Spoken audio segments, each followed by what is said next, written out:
नमस्कार, मैं राजेंद्र ठाकुर, प्रदेश प्रवक्ता हिमाचल प्रदेश युवा कांग्रेस।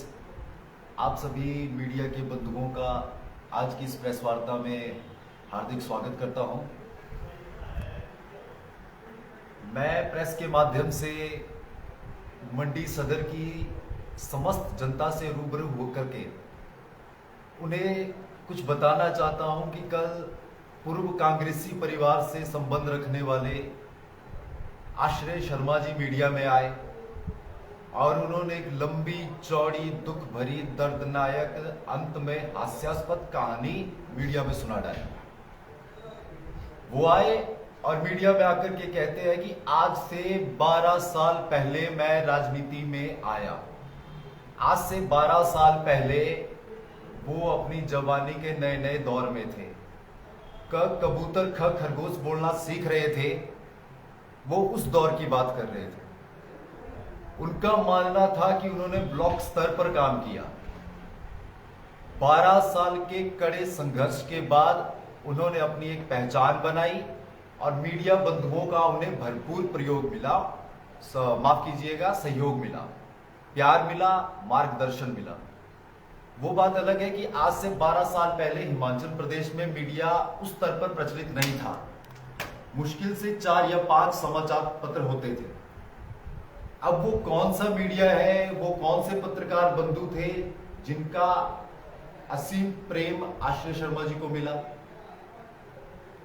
फिर आश्रय शर्मा जी इससे ज्यादा आगे बढ़ते हैं तो कहते हैं कि जब मैं राजनीति में आया, मैंने मंडी लोकसभा का चुनाव लड़ा, हमारा परिवार सत्ता त्याग करके कांग्रेस में आया, तो वो आधी अधूरी कहानी आगे पीछे ऊपर नीचे से जोड़ करके सुनाते जा रहे थे। उन्होंने सही से नहीं बताया। उन्हें बताना चाहिए था कि 2014 में जब कांग्रेस अपने कठिन दौर से गुजर रही थी तो उनका परिवार कांग्रेस छोड़ करके चला गया। लेकिन 5 साल सत्ता की मलाई खाने के बाद जब सदर की प्रबुद्ध जनता ने शर्मा परिवार को दूसरे दल में जाकर के भी जन समर्थन दिया, तब आश्रय शर्मा जी के पिताश्री ने जयराम ठाकुर जी को स्पष्ट शब्दों में कहा कि मेरे पुत्र को एमपी का टिकट दीजिए। जब बात नहीं बनी, बकायदा आश्रय शर्मा जी का वीडियो है मीडिया में जिसमें उन्होंने साफ साफ कहा है कि मैं भाजपा से एमपी पद या एमपी का उम्मीदवार हूं या होऊंगा। जब बात नहीं बनी तो अपने दादाजी को अपने साथ लेकर के वो दिल्ली चले गए।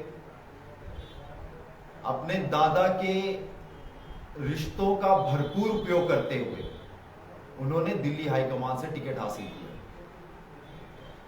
जब टिकट हासिल करके वो यहां आए तो उन्होंने कल खुद अपने इंटरव्यू में कहा, प्रेस वार्ता में उन्होंने कहा कि मुझे 2.5 लाख लोगों का समर्थन मिला है। लेकिन वो महाशय ये बताना भूल गए कि मंडी संसदीय सीट देश की दूसरी सबसे बड़ी संसदीय सीट है, जहां पर अमूमन 12 से 13 लाख के आसपास मतदान होने की आशंका होती है। तो क्या समझे कि 2.5 लाख लोगों ने आपको आशीर्वाद तो दिया, लेकिन 11,50,000 लोगों ने आपको नकार दिया। हम ये समझे।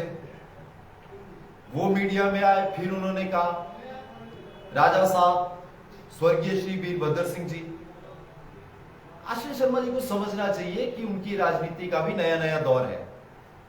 अपने दादा को तो बख्श नहीं रहे हैं। कल उन्होंने राजा साहब को भी आड़े हाथों ले डाला। उनका कहना है कि 2019 में जब उन्होंने चुनाव लड़ा तब राजा साहब हर एक मंच पर कहते थे कि मैं माफ नहीं करूंगा, कि मैं पंडित जी को माफ नहीं करूंगा। अपने पहले शब्दों में आश्रय शर्मा ने कहा था कि आज से 12 साल पहले मैं राजनीति में आया तो मुझे मीडिया का प्यार मिला। जब देवगौड़ा की सरकार में उनके पिताश्री पर सीबीआई का केस हुआ, वो उनको अच्छे से याद है। लेकिन आश्रय शर्मा जी भूल जाते हैं कि जब कांग्रेस में उनको इतना मान सम्मान मिला, उसके बावजूद वो कांग्रेस के ऊपर घटिया किस्म के आरोप लगाते हैं। जब उन्होंने ये कहा कि राजा साहब कहते हैं कि मैं कभी माफ नहीं करूंगा, उन्होंने ये नहीं बताया कि राजा साहब ने ये क्यों कहा कि मैं कभी माफ नहीं करूंगा। आखिर ऐसा क्या हुआ सुखराम खानदान और राजा साहब के खानदान के बीच में कि राजा साहब को भरे मंच पर कहना पड़ा कि मैं तुम्हें कभी माफ नहीं करूंगा। अगर थोड़ा पीछे जाएंगे तो आप पाएंगे कि मंडी संसदीय सीट कांग्रेस का गढ़ हुआ करता था। इस सीट से पंडित सुखराम जी, राजा वीरभद्र सिंह जी, रानी प्रतिभा सिंह जी ये चुनाव जीत करके आते रहे हैं। सन 2014 में जब ये देश मोदी की ठग लहर से गुजर रहा था, तब कुछ ऐसा ही घटनाक्रम मंडी की संसदीय सीट के ऊपर हुआ कि रानी प्रतिभा सिंह जी पहली दफा चुनाव लड़ रहे बिल्कुल नए चेहरे, आम चेहरे रामस्वरूप शर्मा जी से चुनाव हार गई। लेकिन आप उससे पीछे का चुनाव देखेंगे तो आप पाएंगे कि उससे पीछे के चुनाव में रानी प्रतिभा सिंह जी ने वर्तमान मुख्यमंत्री श्री जयराम ठाकुर जी को 1.5 लाख के ऊपर के मतों से परास्त किया था। ये वो घटनाक्रम थे। जयराम जी का रानी प्रतिभा सिंह जी के हाथों हारना, उसके बाद प्रतिभा सिंह जी का रामस्वरूप शर्मा के हाथों हारना, ये दोनों मंडी की सियासत के दो महत्वपूर्ण घटनाक्रम थे। और इतिहास खुद को दोहराता है। जो धोखेबाजी सन 2014 में रानी प्रतिभा सिंह राज परिवार और राजा वीरभद्र सिंह जी के साथ की गई थी, कुछ ही उसी तरीके का घटनाक्रम 2019 में आश्रय शर्मा के साथ घटित हुआ। ये राजनीति है। यहां कब कौन किसको माफ करता है और कौन किसको सजा देता है कुछ कहना मुश्किल है। लेकिन आश्रय शर्मा जी यही नहीं रुके। उन्होंने वरिष्ठ नेता ठाकुर कौल सिंह जी के ऊपर भी छिटाकशी कर डाली। उनका कहना है कि मैं चंपा ठाकुर नहीं हूं, आप हो भी नहीं सकते हैं। उसके लिए आपको ब्लॉक का छोड़िए, आपको पहले वार्ड मेंबर जीतना पड़ेगा, पंचायत में शायद प्रधान भी जीतना पड़ेगा, फिर जिला परिषद लड़ना पड़ेगा, फिर 4 वार्डों से आपको जिला परिषद लड़ करके जीत करके आना होगा, तब शायद आप कह सकेंगे कि मैं चंपा ठाकुर हूं। और जहां तक मैं समझता हूं कि हालाते दौर में आप पंचायत के प्रधान बनने के काबिल भी नहीं रहे। 1998 से लेकर के आज 022 तक पंडित सुखराम परिवार 5 बार राजनीतिक पाला बदल चुका है। ये कम नहीं होता। 20 साल के समय में आप 5 बार इधर से उधर आते और जाते रहे हैं। फिर अगर प्रकाश चौधरी जी ने बल की जनता को यह कहा कि आप देख लीजिए आपको किसको मत करना है, ये आते भी रहते हैं जाते भी रहते हैं, तो आप खुद सोचिए, शांति से बैठिए और सोचिए कि क्या चौधरी साहब ने गलत कहा। आश्रय शर्मा जी को अपना कद देख करके बयानबाजी करनी चाहिए। वो जहां जाएंगे, जिस मंच पर जाएंगे, जिन योजनाओं का, जिन नीतियों का, जिन लाभों का, जिस विकास का जिक्र करेंगे, वो कांग्रेस की सरकार, कांग्रेस के झंडे तले ही आया होगा। इस बात को शर्मा खानदान कभी नहीं झुठला सकता।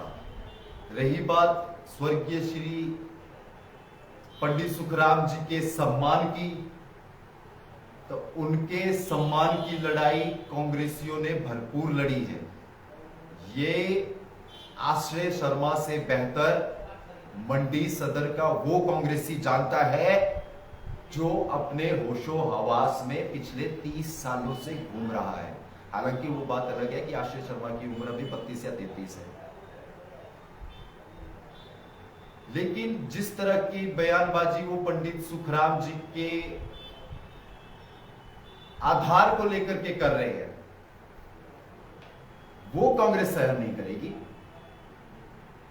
हम कैसे भूल जाए कि 1998 में आप कांग्रेस छोड़कर के युविका का गठन करके भाजपा को समर्थन दे करके इस प्रदेश में कमर खिला गए थे। हमने भुलाया। आपने कहा आपको सम्मान नहीं मिल रहा, हमने 2003 में वही सम्मान आपको फिर वापस लौटाया। आपको वही सम्मान 2003 से लेकर के 12 तक हम देते आए। 2017 में आपने फिर कहा कि आपको वो सम्मान नहीं मिल रहा। अब आप खुद सोचिए कि आप सम्मान की जंग लड़ रहे हैं, स्वाभिमान की लड़ाई लड़ रहे हैं, या अपने अहम की, अपने स्वार्थ की, या अपने अस्तित्व की। आज शर्मा खानदान अपने अस्तित्व की लड़ाई लड़ रहा है। बेहद दुखदाई है उस परिवार के लिए जो परिवार हिमाचल की राजनीति में एक पहचान रखता है। हमने उनका कितना सम्मान किया, ये उनके पिताश्री को नगर निगम के हालिया कार्यक्रम में भाजपा के कार्यकर्ता ने बखूबी समझा दिया होगा। मुख्यमंत्री के सामने जिस तरह से अनिल शर्मा की धज्जियां उड़ाई गई, कांग्रेस के इतिहास में कभी नहीं हुआ। जब जब गांधी भवन आए, फूलों से भरी हुई माला से लद करके आए। इतिहास गवाही देगा, कन्याकुमारी से लेकर के राजस्थान होते हुए कौन से कांग्रेसी को कितना सम्मान मिला, जो अब हिमाचल के इन कांग्रेसियों को भाजपा में मिलेगा।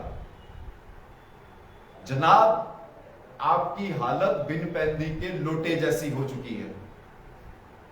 आप अपने स्वार्थ में, अपने अहम में इतने भटक चुके हैं कि आपको समझ नहीं आ रहा कि आप कह रहे हैं तो क्या कह रहे हैं। आपने कहा रानी साहिबा चुनाव हारी, ठाकुर कौल सिंह जी चुनाव हारे। इस देश में मोदी लहर में बड़े बड़े सुरमा चुनाव हारे। आपने अपने दादाजी को राजनीति का चाणक्य बता डाला। हमारा मुंह मत खुलवाइए। हालांकि वो बात अलग है, 89 में बिना मोदी लहर के भी आपके दादाजी चुनाव हार गए। हार जीत राजनीति में एक सिक्के के दो पहलू है। ये जनादेश है, इसका सम्मान किया जाता है। ये क्रिकेट मैच नहीं है जहां आपके ऊपर स्पॉन्सर्स बैठे हैं और आपको खाली जीतना है। आपको उस जनादेश का सम्मान करना है, जो आपने कभी नहीं किया। आपने 98 में हिविंका को मिले उस जनादेश को अपमानित किया। 2003 से लेकर के 2017 तक मिले उस जनादेश को अपमानित किया। आपने हर समय हर क्षण अपमानित किया। 2019 में अपमानित किया, अब 2022 में आप फिर अपमानित कर रहे हैं। अब जनता के बीच में जाकर के आप कह रहे हैं कि हमें वो सम्मान नहीं मिला, वो तवज्जो नहीं मिली। आपके पिताजी को मंत्री पद मिले, आपके दादाजी को केंद्र में मंत्री पद मिले। आपने मीडिया में आकर के व्यंग कस दिए। राजा वीरभद्र सिंह जी पवन काजल को अपनी आंखों का काजल बताते थे। महाराज राजीव गांधी जी भी पंडित सुखराम को अपना परम मित्र बताते थे।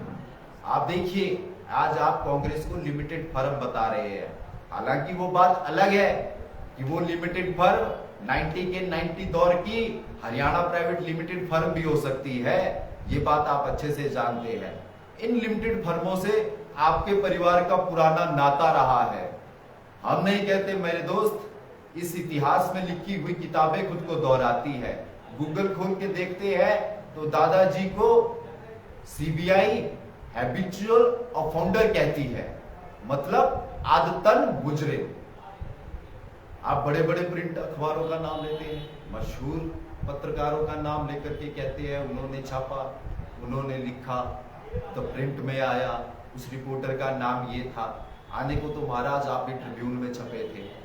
उस समय उसको भी the mother of all scam कहा गया था। 16-16, 18-18 गाड़ियां इस्तेमाल हुई थी। लेकिन जो चीजें इतिहास में दब चुकी हैं उनको कुरेद करके भविष्य की राजनीति करना कांग्रेसी विचारधारा ने हमें कभी नहीं सिखाया। हमने हमेशा आपके परिवार का सम्मान किया है। वो बात अलग है कि आप उस सम्मान को बचा नहीं सके। आश्रय शर्मा पर या उस परिवार पर कितना कहे, किस दफा कहे, आने वाली दफा फिर कब कहना पड़े, इस बात की कोई गारंटी नहीं है। हालांकि आश्रय शर्मा का उतना बड़ा राजनीतिक कद नहीं है।